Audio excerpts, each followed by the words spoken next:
saya akan menjelaskan bagan sistem politik menurut Gabriel Almond. Gabriel Almond adalah seorang ilmuwan politik yang menjelaskan bagaimana sebuah sistem politik bekerja digambarkan dalam suatu negara. Dalam teorinya, sistem politik digambarkan seperti sebuah proses yang menerima masukan dari masyarakat, lalu diolah oleh pemerintah dan menghasilkan keputusan atau kebijakan.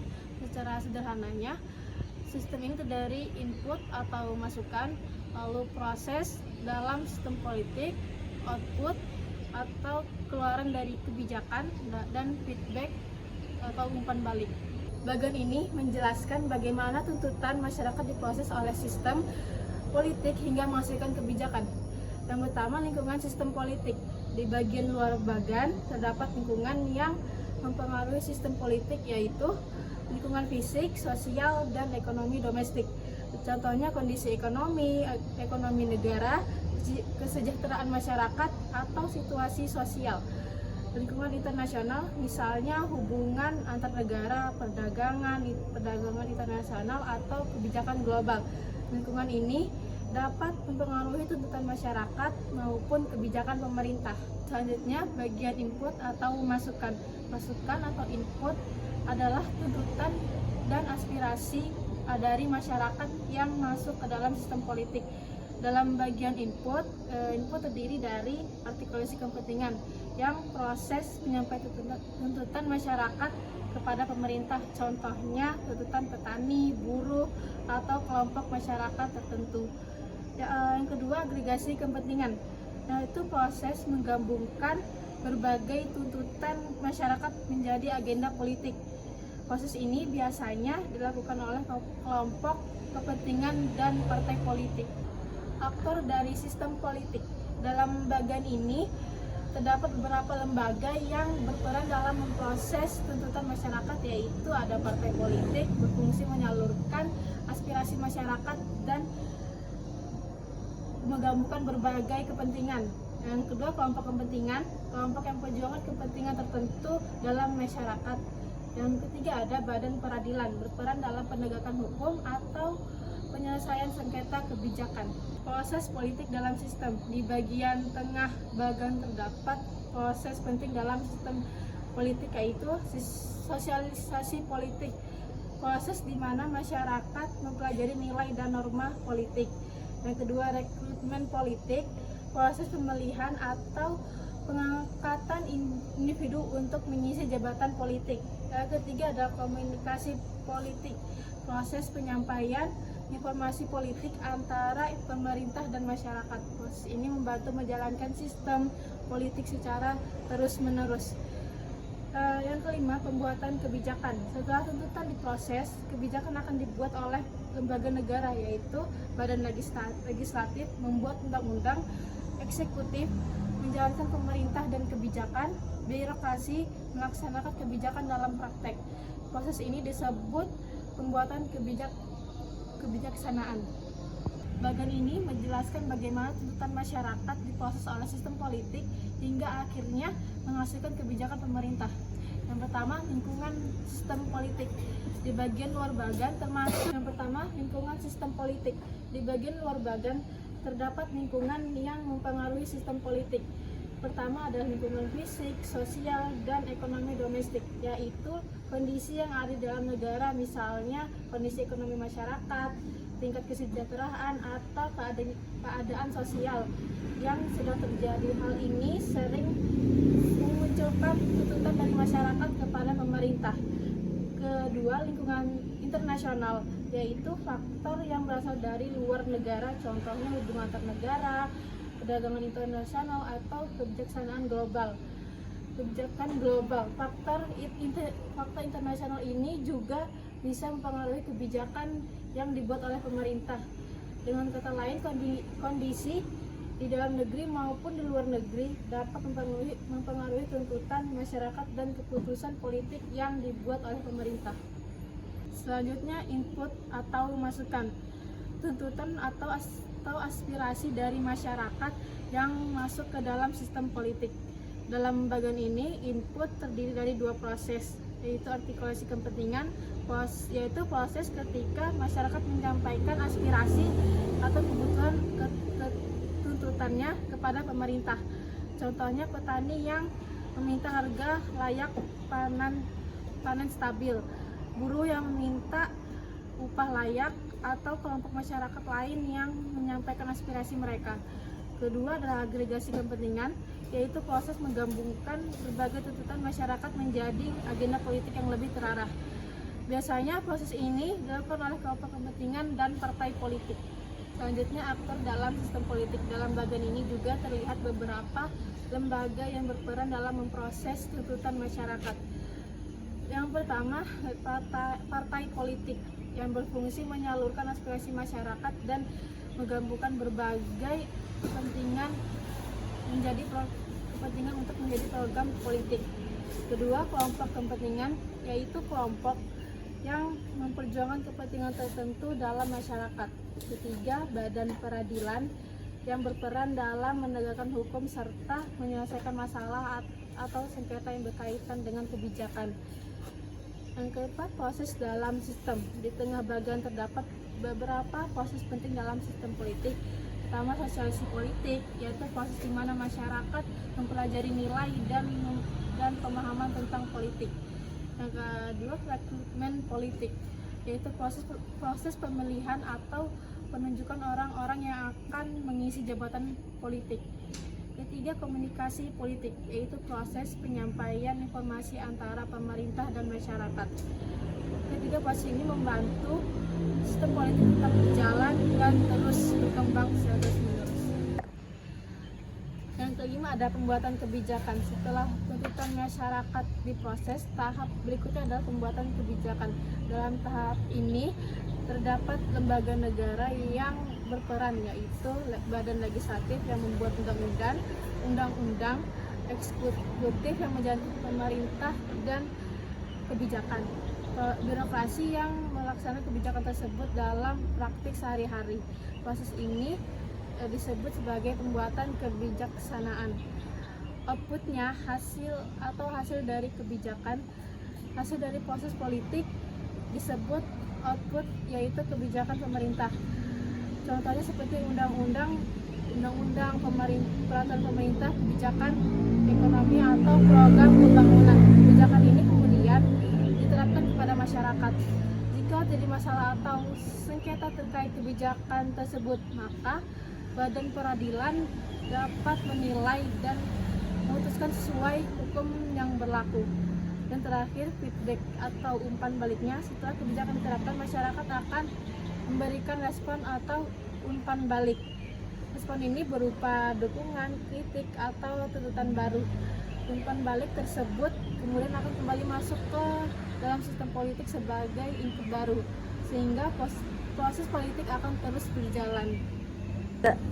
Halo semua, hari ini kami bakalan membahas tentang konflik ekspor minyak kelapa sawit Indonesia, dan kami akan menggunakan badan J. Almond. Alasan kenapa topik ini tuh penting banget buat dibahas, karena kita tahu Indonesia itu adalah ekspor minyak kelapa sawit terbesar di dunia.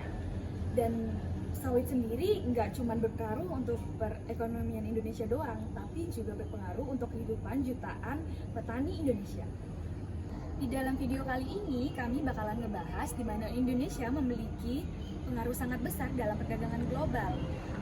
Sawit setiap tahunnya itu memiliki kenaikan, dan pada tahun 2025 sawit memiliki kenaikan sekitar 23,61 juta ton, meningkat sekitar 9,09% dari tahun sebelumnya. Sawit menjadi komoditas ekspor utama dan memberikan kontribusi besar terhadap devisa negara dan menyediakan lapangan pekerjaan bagi jutaan masyarakat di Indonesia, terutama petani sawit. Namun di balik keberhasilan tersebut, industri sawit Indonesia itu mengalami berbagai konflik perdagangan internasional dan domestik. Salah satu konflik utama dari kebijakan lingkungan yang diterapkan sama Uni Eropa melalui regulasi European Union Deforestation Regulation. Regulasi ini tuh membatasi impor produk yang berasal dari wilayah yang mengalami deforestasi. Setelah tahun 2020, kebijakan ini menjadi ancaman bagi ekspor sawit Indonesia karena Uni Eropa merupakan salah satu pasar penting bagi produk sawit Indonesia. Indonesia sendiri menilai kebijakan tersebut gak adil dan diskriminatif terhadap produk sawit. Oleh karena itu, Indonesia membawa sengketa ini ke forum perdagangan seperti yang kita tahu WTO atau World Trade Organization. Selain itu, pasar utama ekspor sawit Indonesia adalah India dan Pakistan. Jika terjadi konflik di antara dua kawasan tersebut, maka akan terjadi penumpukan stok dan harga sawit Indonesia akan menurun. Di dalam negeri, industri sawit juga mengalami masalah tata kelola seperti korupsi dan penggelapan ekspor yang merugikan negara hingga 14,3 triliun dari periode 2022 hingga 2024. Karena kompleksnya masalah yang melibatkan banyak aktor dan kepentingan, kasus ini dapat dianalisis menggunakan sistem bagan dari Gabriel Allman. Indonesia melakukan ekspor komoditas sawit berupa CPO. Indonesia sebagai negara ekspor CPO terbesar mengalami sengketa Uni Eropa dengan melakukan diskriminasi pada ekspor CPO. Namun, sengketa ini dimenangkan oleh Indonesia, tetapi Uni Eropa memiliki kebijakan yang tarik berupa EUDR yang berpotensi menutup pasar Eropa akibat produk ekspor Indonesia dari hulu ke hilir yang tidak membawakan agenda hijau di dalamnya. Uni Eropa menuntut komoditas ekspor yang memiliki sertifikat serta bukti geolokasi. Kebijakan EUDR menjadi perhatian bagi pemerintah Indonesia karena kebijakan ini mempengaruhi petani ataupun smallholder secara langsung. Pengaruh yang dirasakan oleh petani kecil yaitu sulitnya mengakses pasar Eropa tanpa melakukan EU diligence. Due diligence sendiri sangat memberatkan petani kecil dalam mengurus administrasi tanpa adanya dukungan teknis juga finansial. Ya, halo guys, ini sekarang lagi jam 3 subuh, lagi sahur, dan di sore-sore ini kita akan menjelaskan perihal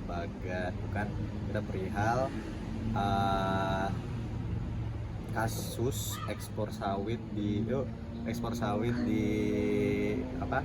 Indonesia dengan penjelasannya Bagan J. Allman. Nah, sedikit overview terhadap kasus sengketa ini. Di 2025 Indonesia memenangkan sengketa terhadap Uni Eropa mengenai diskriminasi kelapa sawit. Nah, ini menjadi langkah awal bagi Indonesia dalam untuk bisa masuk ke pasar Eropa. Tetapi Uni Eropa itu memiliki kebijakan Uni Eropa Deforestation Regulation, yang dimana regulasi ini atau kebijakan ini mengatur tentang komoditas yang masuk ke pasar Eropa itu harus bebas dari agenda deforestasi, dan jika ada barang yang memang tidak memiliki agenda hijau akan ditolak oleh Uni Eropa. Kebijakan ini harusnya diterapkan pada 2025, tapi mengalami penundaan 1 tahun dan akan diterapkan di 2026 Juni, seperti itu. Dan regulasi ini berpengaruh pada lingkungan domestiknya Indonesia, di mana ekspor Indonesia pada saat ini mengalami penurunan dengan sulitnya produk-produk terutama kelapa sawit itu masuk ke dalam masuk ke dalam pasar-pasar yang ada, terutama Eropa, seperti itu. Nah, salah satu hambatannya adalah EUDR ini. EUDR ini menjadi sebutannya hambatan non tarif yang sangat mengganggu ekspornya Indonesia, seperti itu.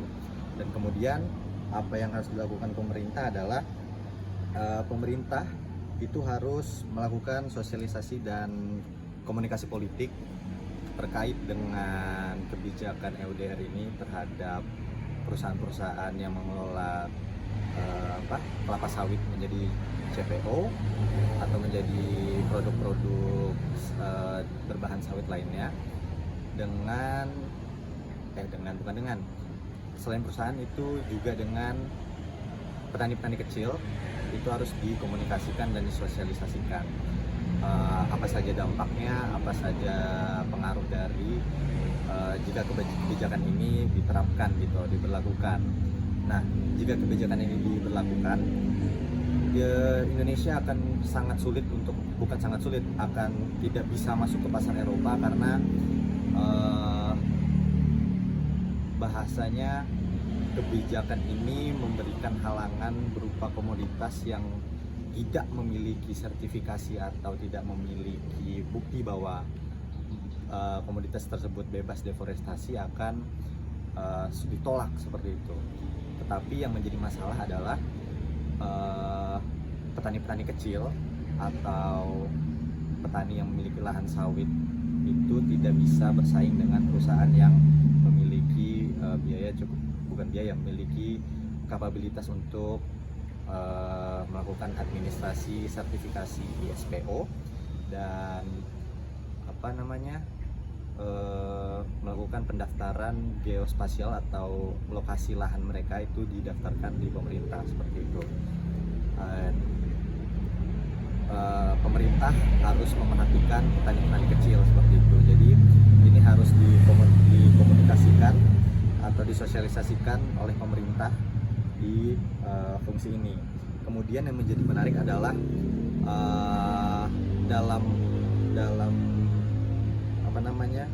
bagian ini, bagian dimana struktural dengan fungsinya itu akan muncul perdebatan di mana bahwa agenda hijau yang dibawakan oleh Eropa dan agenda hijau yang dimengerti oleh Indonesia itu cukup berbeda. Eropa memandang hutan industri adalah hutan dan tidak boleh ditebang gitu. Sedangkan di Indonesia hutan industri adalah hutan yang memang boleh ditebang dan boleh dipakai untuk hal apapun gitu. Jadi anehnya adalah semua kegiatan menebang pohon ataupun merusak sesuatu yang hijau bagi Uni Eropa atau bagi Eropa itu adalah deforestasi seperti itu.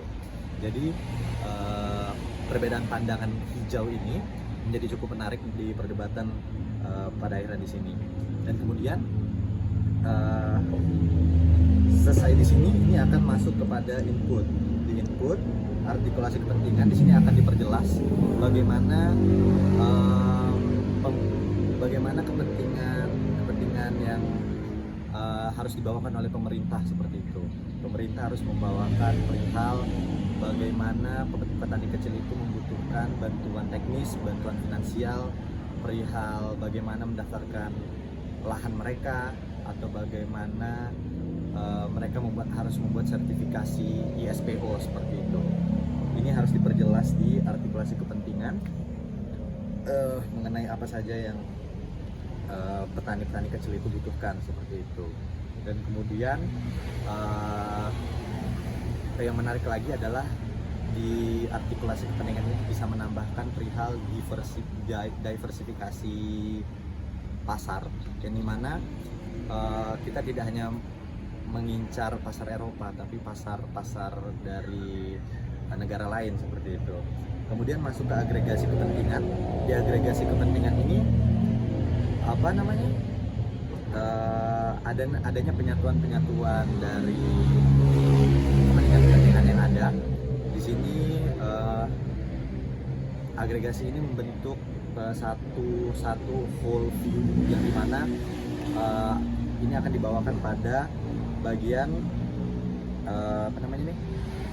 pembuatan kebijakan. Pembuatan kebijakan ini masuk pada tahap ketiga di mana legislatif melakukan pembuatan kebijakan. Kebijakan ini yang pertama adalah pembuatan sertifikasi ISPO terhadap petani kecil, kemudian bantuan finansial dan teknis terhadap petani kecil, dan kemudian pendaftaran geospasial atau lokasi-lokasi lahan mereka, seberapa luas lahan mereka itu bisa dibantu oleh pemerintah. Dan kemudian yang saya sebutkan yang menarik tadi adalah diversifikasi pasar seperti itu. Nah, masuk ke penerapan, eksekutif menerapkan apa kebijakan yang telah dibuat gitu. Jadi dalam penerapannya nanti pemerintah turun langsung untuk melakukan atau membantu membuat sertifikat ISPO dan pendaftaran lahan, dan kemudian membantu dalam hal mencari pasar baru gitu selain Eropa. Jika memang pada akhirnya Eropa seperti itulah. Kemudian ada penghakiman kebijakan. Penghakiman kebijakan ini, apakah kebijakan ini sudah memenuhi kebutuhan-kebutuhan yang ada gitu. Jadi ini akan dilakukan oleh yudikatif dan ini akan dibuatkan aturan-aturan tertentu oleh yudikatif seperti itu. Kemudian output dari pengaruh dari kebijakan tersebut muncul suatu output di mana ekspor Indonesia itu bisa meningkat dan kemudian Indonesia bisa memasuki pasarnya Eropa seperti itu, yang sangat kemungkinan besar bagi pendapatan negara gitu, devisa negara. Nah, seperti itu pengaruhnya, dan terima kasih, bye bye.